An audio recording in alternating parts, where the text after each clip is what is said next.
Welcome to Wealth Builders. I'm your co-host, Tony Shore, and I'm here with our host, the man with the plan himself, Anthony Cangemi. Anthony, so good to see you today. I love hanging out with you here on the show. You know that. We have so much fun together. We were having a good talk before the show, and I think it's really important. Now, today we're going to talk about some of the most common scams out there and how people can prevent or protect themselves from financial scams, especially. They're so prevalent. But before we get into that, Anthony, how have you been? I've been doing good, Tony. We've been doing really good. We just got off of Mardi Gras, as we were talking about Fun. before the show. And yeah, what a great time. The weather was just fabulous this year. Nice. It seemed like last couple of years, Lundi Gras, like the night or even the day couple before. of nights, before we'd have some pretty heavy rain, and then it kind of makes the parade route sloppy. But this year, I tell you, it was just a beautiful day, beautiful time. Nice. The weather was gorgeous. Really had a nice Mardi Gras.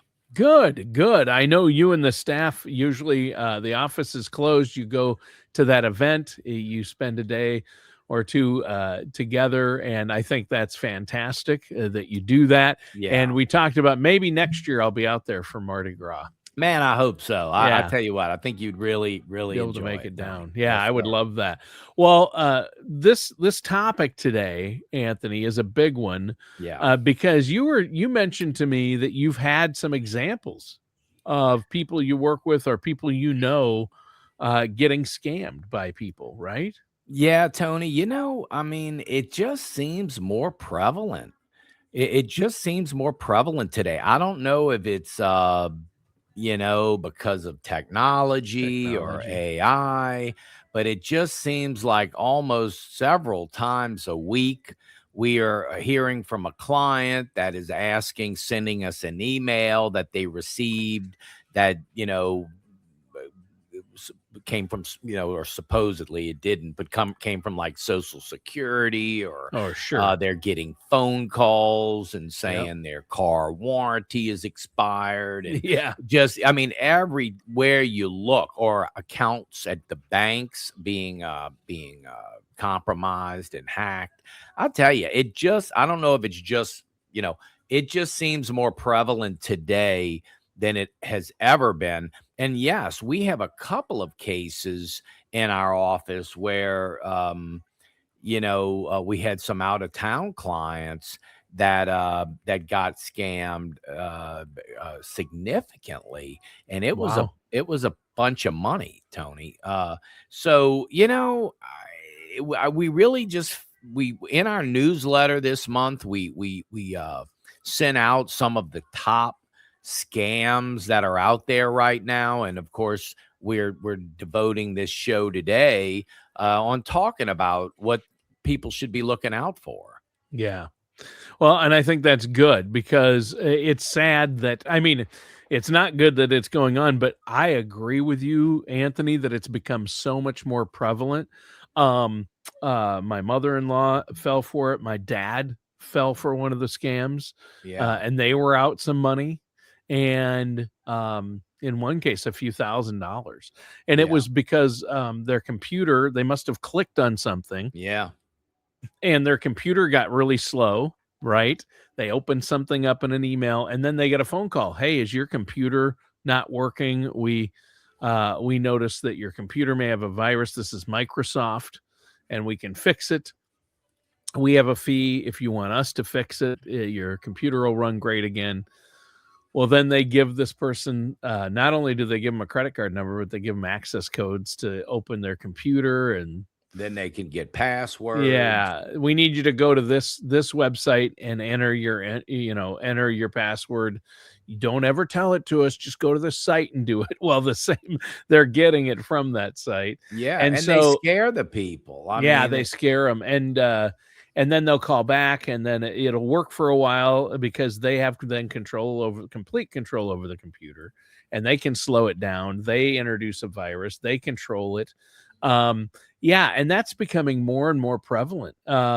But I told my parents, and I've told so many people, I told my wife and kids, look, Microsoft, Apple, Google, Amazon, they will never, ever, ever, ever call you for any reason.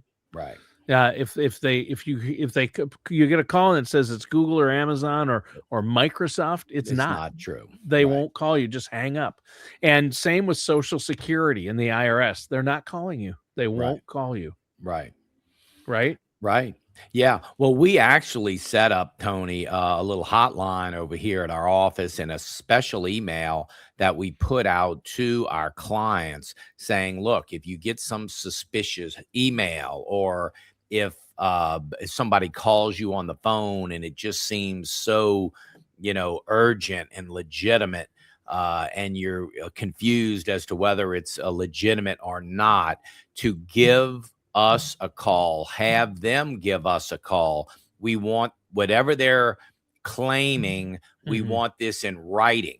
We have a special email address for our clients. We want them to, just really let us vet any offers or anything that they receive that sounds like, oh, it's some urgent matter that has to be dealt with, whether it be, like you say, a computer virus, or they say somebody hacked one of your accounts and now you need to hurry and protect that account, or the list goes on and on, Tony. But if it's just a voice over the phone, they need to send something in writing, and then we can vet that email. We can search that and see if it's actually a legitimate claim, or if it is somebody that's unscrupulous, and then we can report those people. Yeah.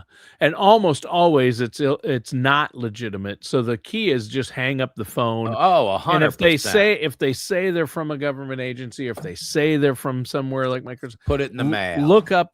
Yeah, tell them to put it in the mail and mail you a physical written copy of what.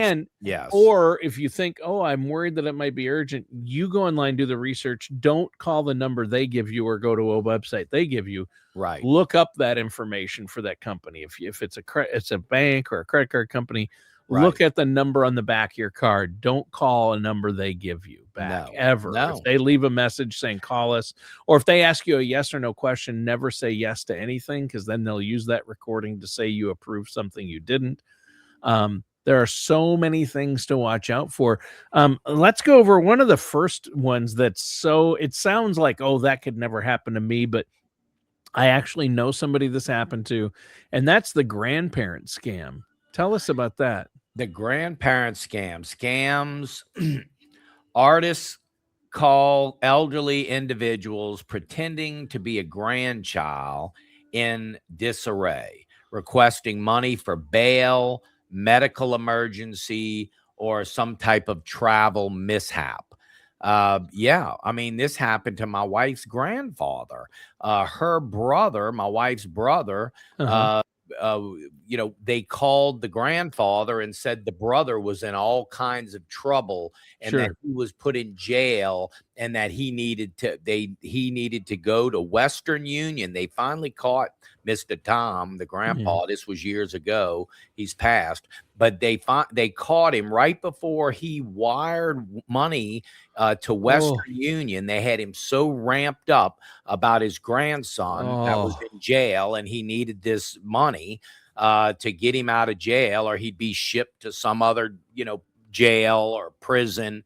And it scared him. And it was a scam. The grandparent scam, where they just get a hold of you and they say, hey, you've got a grandchild in distress and we need money. Yeah, that's a rough one. And now I've even heard with AI, if they can access it, they can actually fake your own grandchild's voice. And so you really have to be careful about it, and about phone calls. What you do is you hang up and you call your grandchild, or call their parents, right? call your kids, the parents of the actual grandchildren, and ask them, hey, I got this call about little Johnny. Is our grandson little Johnny in trouble because they said they needed us to wire money? And hang up. If it's really urgent, they'll call back. But like you say, with AI now, I mean, they can you hear people say all the time, be careful what you say on the phone, because they can be recording your voice. And you can say, they can ask you a question and you say yes or no, or they get you to say some type of phrase, and then they use that in AI, and they turn the person's voice into some conversation that they can then spin back. I mean, you're right, Tony. If somebody calls and you don't know who they are and they start making these claims about anything, you should say, put it in writing. Send something to me in the mail, or send it via email so we can check out what you're talking about. Yeah. And if they ask for, well, okay, give us your address, just say, no, you should have my address. If you got my phone number, you can find my address, click. Right. And so, like you say, 9 times out of 10, it's 100% a scam. Yes, almost always.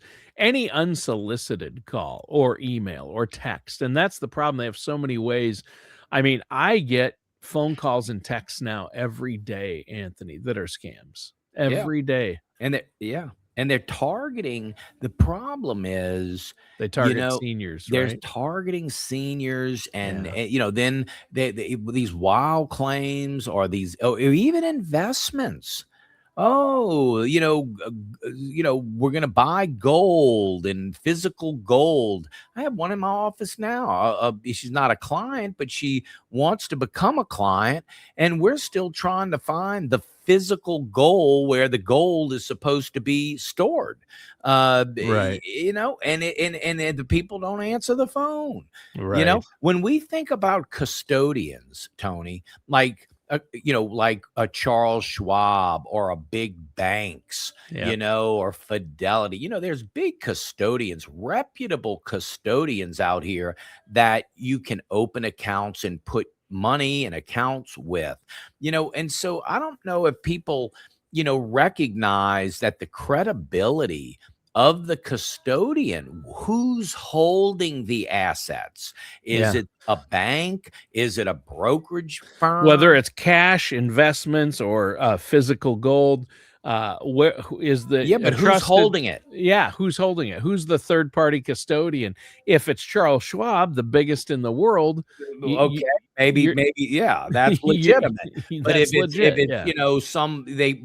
they put a little pretty couple of pages on a website and say they're the gold store or the gold vault, and people are turning over money, and all of a sudden we're trying to track it down and we can't find it, and they don't answer. I mean, it's bad. It's really bad. And one I almost fell for, we'll jump to this one, and that's sweepstakes and lottery scams. And you get the Ed McMahon Publishers Clearinghouse sweepstakes in the mail. And it says you can win, $50 million or whatever the prize is. And usually you subscribe to a couple magazines, fill it out. I never did those. Well, a few years back, this is probably 5 years ago. Actually, I got it in the mail, and I'm like, I've never filled this out. I'll just fill this out and send it back. It can't hurt anything. Well, I got a call probably 6 months later, right? And it was I let it go to voicemail because I didn't recognize the number. It was a very professional, well-spoken woman who sounded totally professional, saying, hey, this is, Mary from Publishers Clearinghouse Sweepstakes, and you are one of our $50,000 winners. We have multiple winners on multiple levels. You filled out a thing,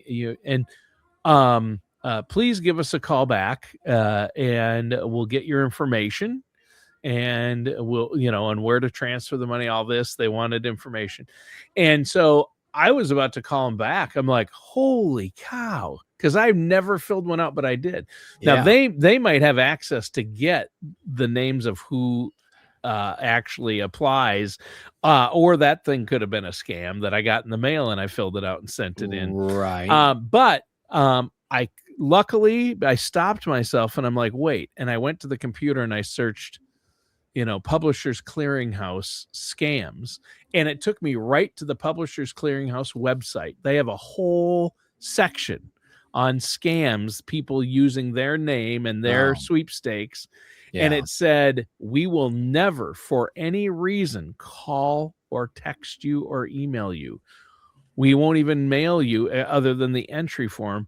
We will only hand deliver winnings to your door. Oh, wow. Yeah, they don't contact you in any other way. So the Publishers Clearinghouse sweepstakes will never call or text you or email you ever for any reason. Boy, how many people have fallen for that? I almost did. I guess you give them your account number and your routing number, and you're waiting for your funds to come in, and they end up siphoning funds out. Yes, that's exactly what they do.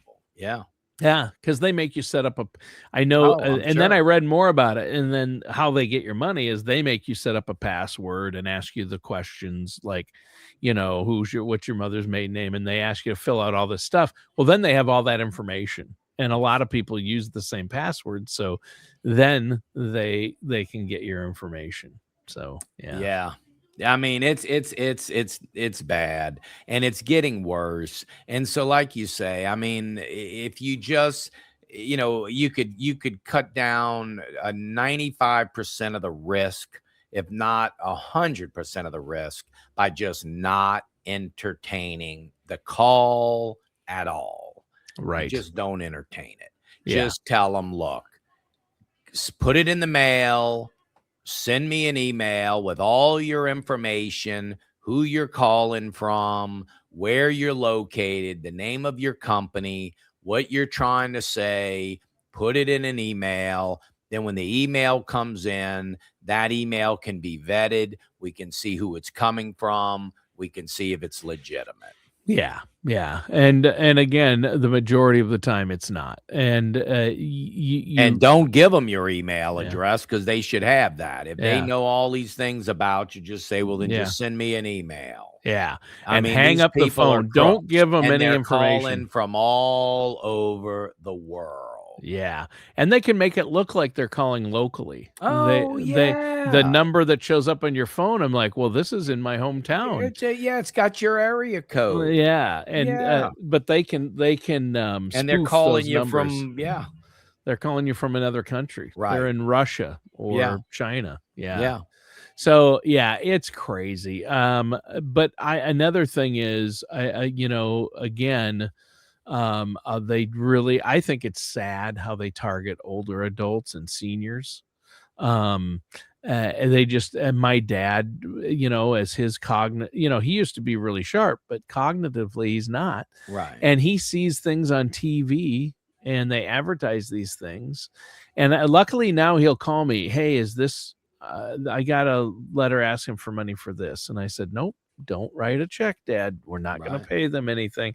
Or he'll see an ad for TV. Hey, this could help my memory. And I looked it up and it's like, no, it doesn't help memory. It doesn't.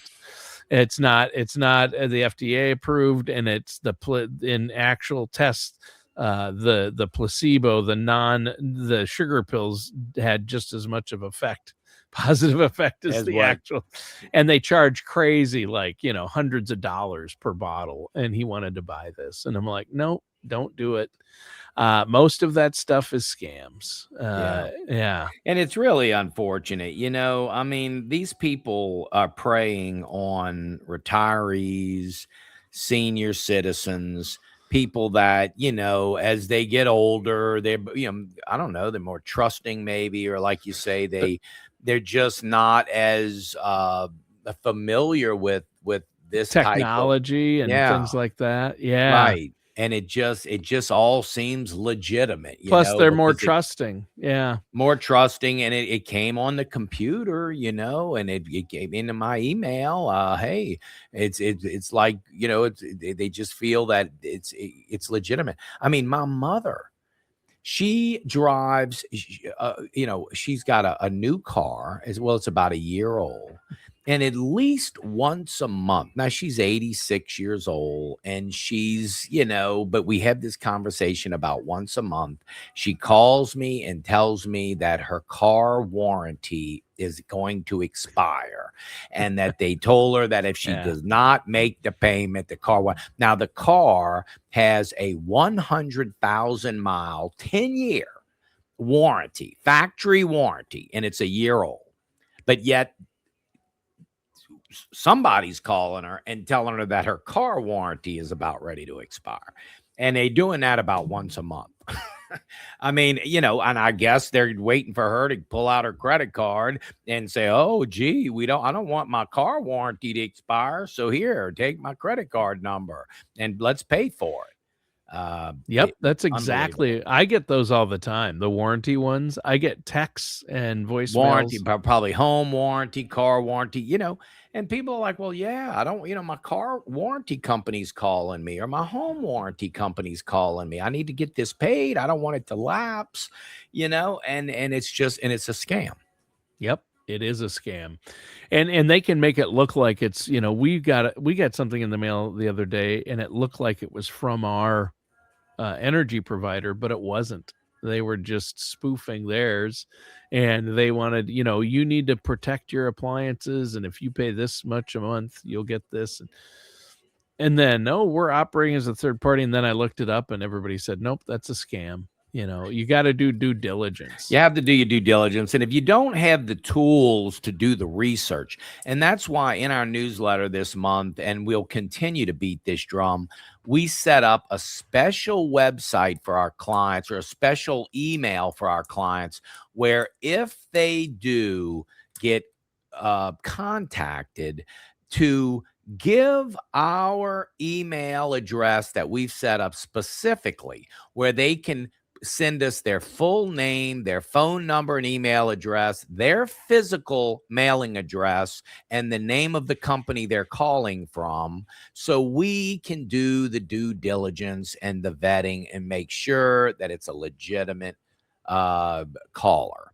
Right. And to me, it's just sickening to see some of the stuff that we are seeing with retirees and seniors in general. And so we really do want to be an advocate in that regard and just make it more a public, acknowledgement and awareness that it's really out there and you really need to be on alert. Yeah, you really do. There's a great movie called The Beekeeper. It's an action adventure movie, but he goes after these scam centers, and it's because they stole money from an elderly couple that were like grandparents to him. And I always think of that movie because it is it has to be the worst scum of the earth that would do this to elderly people. Yeah, they take advantage of, because number one, like you said, they're more trusting. Yeah, they're more trusting and they're not as up on technology. But I know you have a secure client portal that you utilize for clients. And I think that's key. That's one good way to protect yourself. You also offer a security review. And again, you have that email. So in order for our listeners out there to take advantage of all this, all they have to do is call and set up a no charge, no obligation consultation. They're not going to be charged. Leave your checkbook at home. You can check this out, get a review. They can ask you and your team there at Crescent City Retirement Group questions. You love to help people in the community. I want to encourage our listeners to do this. No matter how much or how little you have, you definitely need a financial plan in place, a retirement income plan, and you need to make sure you've got the right cybersecurity. So that is huge. And there are so many other scams. I mean, we kind of alluded to it, but government imposter scams are a big one, aren't they? Yeah. Government imposter scams. Fraudsters impersonate Medicare, IRS, or Social Security representative to extract personal information, using it to commit identity theft and billing scams. You know, when somebody calls and says they're calling from the Social Security Administration office or Medicare or the IRS, oh gosh, I mean, And that, that yeah. puts you on alert, and they start telling you what you need to do, or something pops up on your computer and says your computer was just hacked and be aware. And then so click this to get rid of the virus, and you're clicking on the virus. I mean, it'll catch you off guard. Yeah. I mean, it will. I mean, and it'll catch young people off guard. I mean, my own son, 24 years old, was caught up in something with the computer where it popped up on his screen and said his computer was hacked, and that he needed to click this to get rid of the virus. And then we start clicking, and then the hacker got into the computer, Yep. and started copying passwords. And Yep. I mean, it's just like little, roaches crawling in, Yeah. Yeah, it is. And I mean, you need to be on red alert. If you don't know who's calling, and you're not sure of who's calling, and you don't know who's sending you an email, and you don't recognize, look at the email address that's in the that little window, the email. When look at that email address, where is it coming from? Yeah. And just don't engage with them. Don't engage with them. If you have family members that you can refer to, or certainly our firm, I mean, we want to stand in the gap and be an advocate, especially for retirees and seniors, because it really that's who's being targeted, is retirees and seniors, and they're targeting them with fake investments. And a credit card, identity theft, and all kinds of different, warranties that they're saying, or that you have a virus and now it's got to be cleaned up, or you can lose money, or you've been hacked. And then you think, and that's the scammer telling you about this urgent situation that you need to respond to. And it's happening every day. Yeah. Yeah. And that's tough. And nobody wants that. Well, we've covered a lot today, but if people do have questions and want to get a hold of you and learn about the email address you have where they can send things, how do they get a hold of you and your team there at Crescent City Retirement? Yeah, absolutely. So if for our clients, you will have, or do have, the top 10 scams that are happening right now to retirees. And for our listeners who aren't clients, we want to send this. It was in our last publication we sent out on February the 15th, but we have a complete list of all of the top scams, what to do about it if you are approached. So we want to send that. You can call our office at 504-828-2171, or go online at crescentcityretirement.com and get your copy of the latest publication we put out on the top scams and what to do about it, right there on our website at crescentcityretirement.com, or give our office a call, 504-828-2171. All right. Well, that sounds great, Anthony. And I really appreciate all the information in today's show. Listeners and viewers out there, that does it for today's episode of Wealth Builders with our host, Anthony Cangemi.